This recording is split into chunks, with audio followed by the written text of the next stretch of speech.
Hello everyone and welcome back to my channel, Paper Therapy with Amy.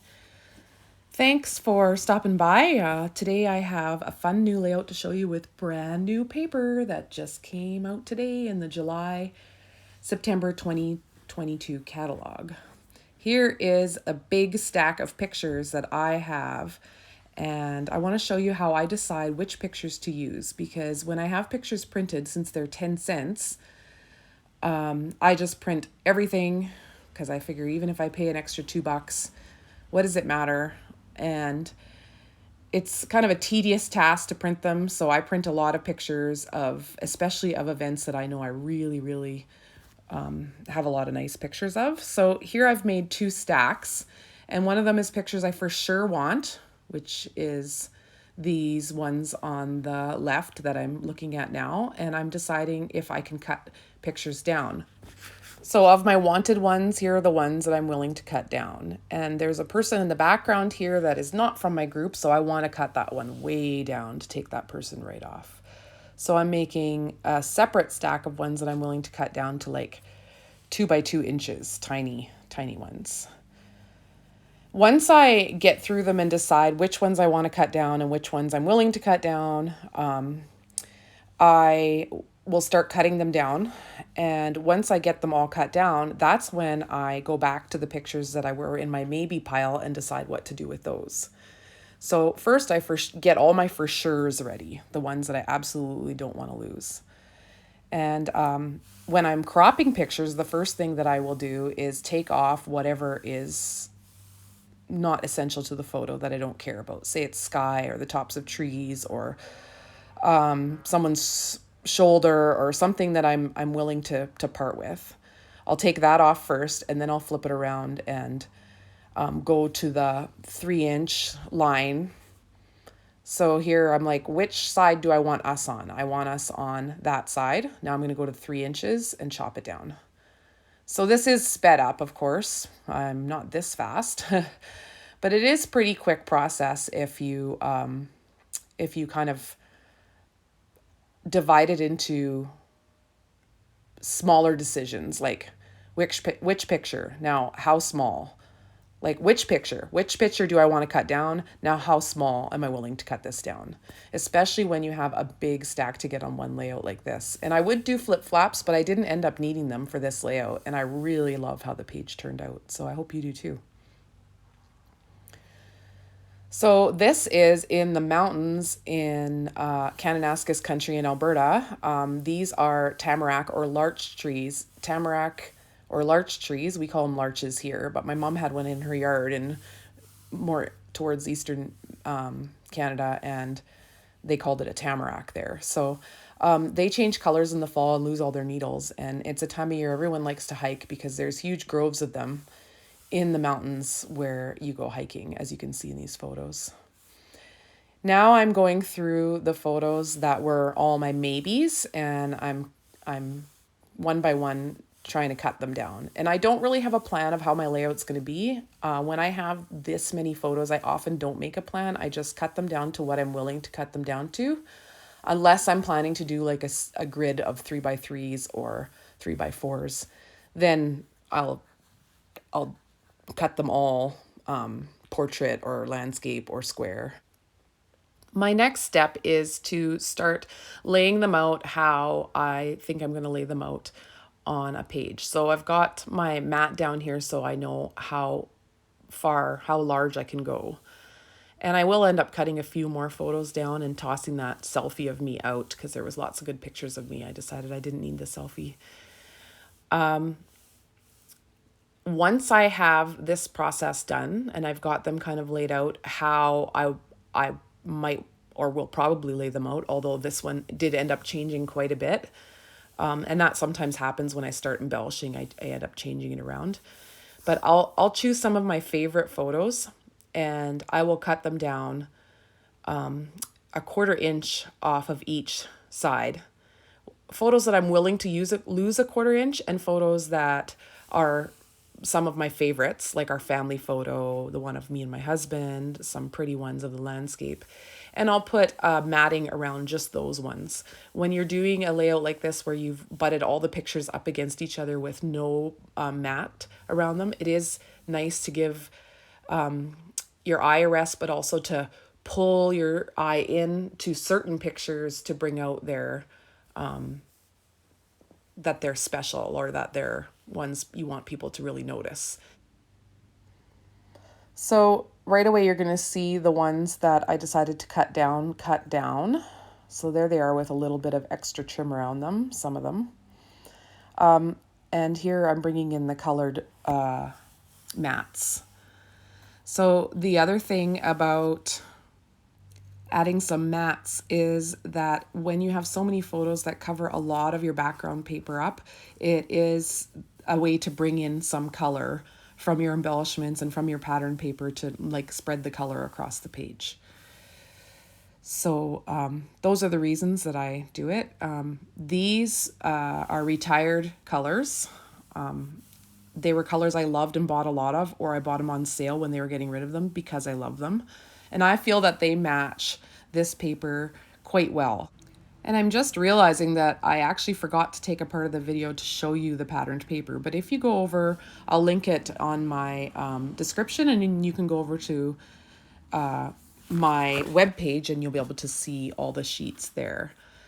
But the paper that I'm going to bring in, the patterned paper I'm going to bring in, some of it is from the workshop kit, and some of it is from the the scrapbooking paper package. Here I am going to use the Crisp Air Scrapbooking stamp and thin cuts. And I'm going to use a rock and roll technique to stamp kind of multicolored leaves and flowers. I'm doing this for a couple of reasons. One reason is I don't have the exact colors that are in this paper pack.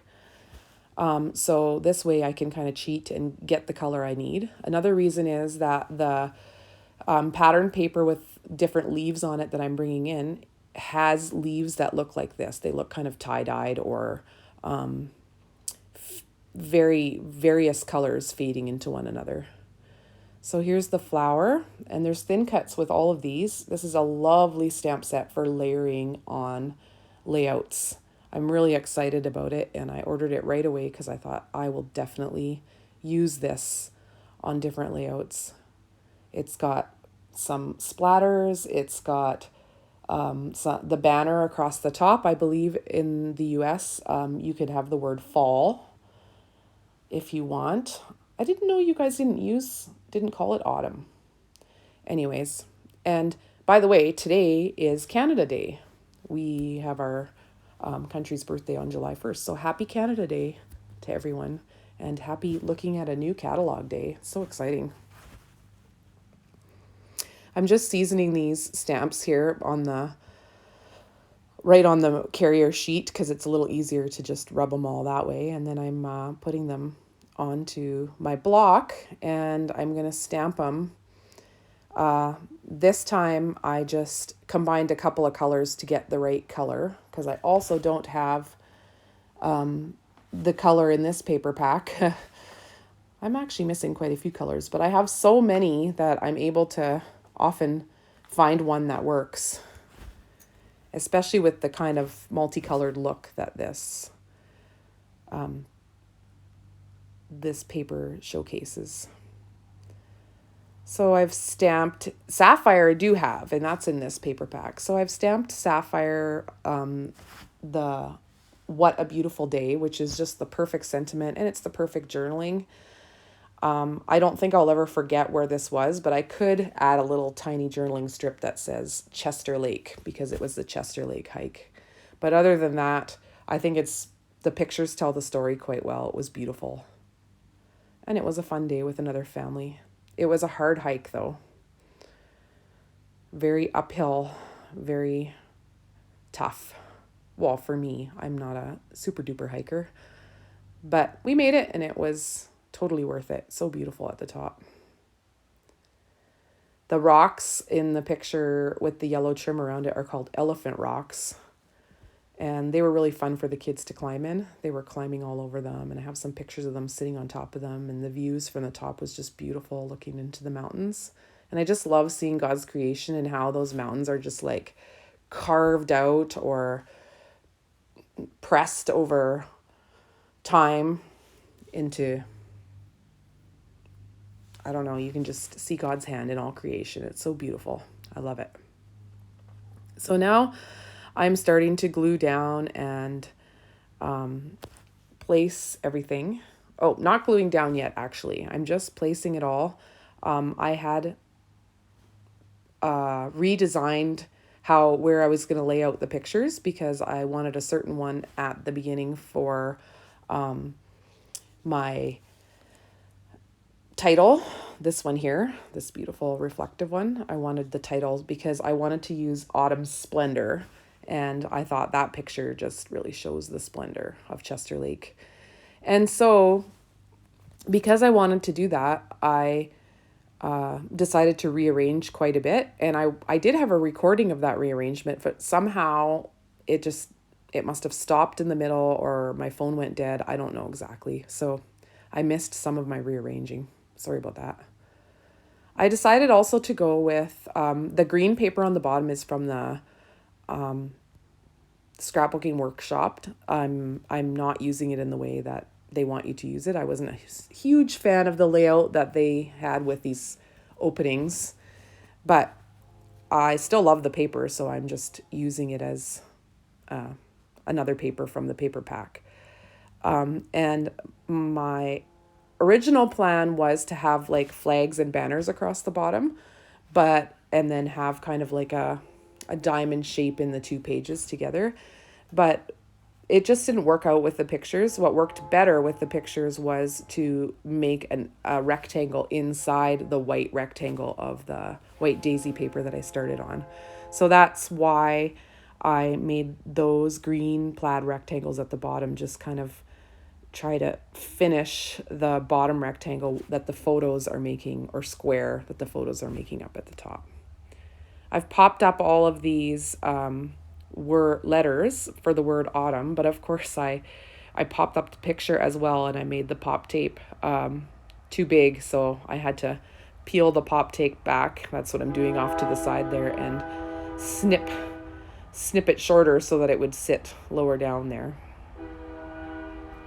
And just arranging my clusters, my flowers, and leaves. I was struggling with this one leaf because it's actually, for me, it felt like it was backwards. I wished it would have curved the other way.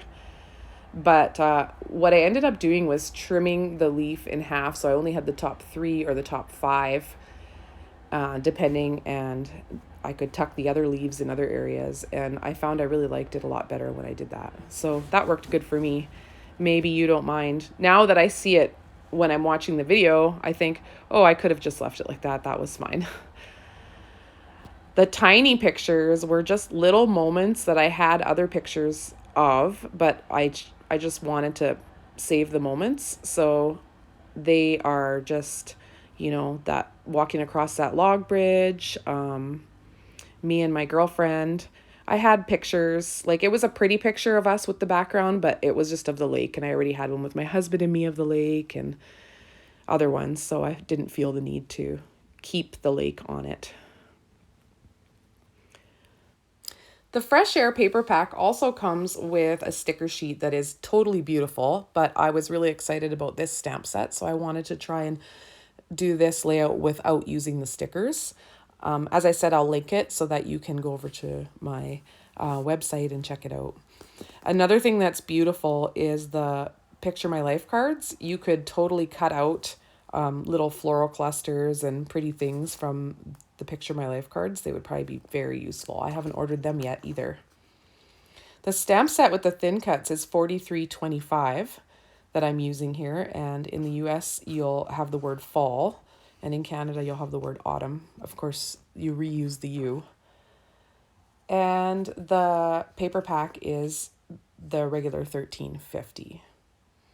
Now would be a great time to stock up on paper from close to my heart because the prices will be going up when we start our new core catalog next month, which I just got to see for the first time today, and I was very, very pleasantly surprised. Usually the core catalog's a little boring to me. I have to admit, it's like all the basics. I do usually like, some paper in it and stuff, but this one, I'm gonna order a lot of paper.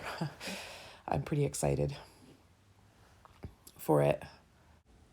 Now you see this page really starting to come together. I'm just draping my little autumn flags across the top there and getting everything stuck in place. I cut a little piece of that yellow flower off because it's hidden behind the flags anyway, and I wanted to tuck it in behind the picture so there was a little bit of yellow flower on the right hand side as well. So I don't start out on white very often, but I thought it really brightened up these pictures. And I did do a little bit of stamping some splatters, ink splatters that comes with this stamp set. This is a really neat stamp set. It has a lot of neat little components that make it really worthwhile to purchase. A lot of use you can get out of it. I always like things that are versatile. Even though it says the word autumn, you can use the flowers anytime. There's a little, I'm just trying my splatters there to see if I'm going to like them. And yep, I was happy with it. So I popped them in every here and there. And I did put a little heart tag at the top too. Added that in along with some stamping of words. On the top there, I have memories stamped right onto the background. So that is how the layout turned out. I'm really happy I got this many photos from such a glorious day in the fall wilderness. And I hope you enjoyed watching the process of this video or this layout coming together. I hope you will subscribe to my channel and hit like, and I will catch you next time. Thanks for watching. Bye.